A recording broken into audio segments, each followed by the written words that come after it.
qanunvericilikdə kimliyindən asılı olmayaraq tərəflərin bir-birinə vurduğu zərərin zərər vuran tərəfindən ödənilməsi qanunvericilikdə təsbit olunmuşdur və Azərbaycan Respublikasının Mülki Məcəlləsinin 21-ci maddəsinə əsasən bu zərər vuran şəxs tərəfindən ödənilməlidir. Əgər tərəflərin arasında mübahisəli məsələ mövcuddursa, əlbəttə ki, mağaza rəhbərliyi onunla bağlı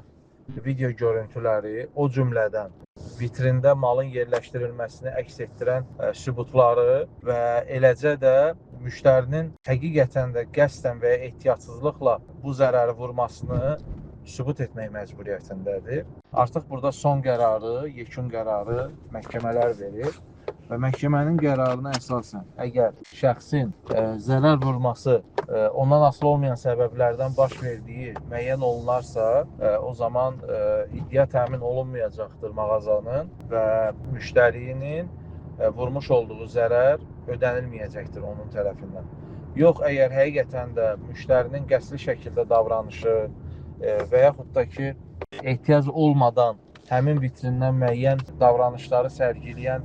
hərəkətlərini göstərmiş olarsa, belə olan təqdirdə bu artıq qəsdli davranış hesab olunacaq və bununla bağlı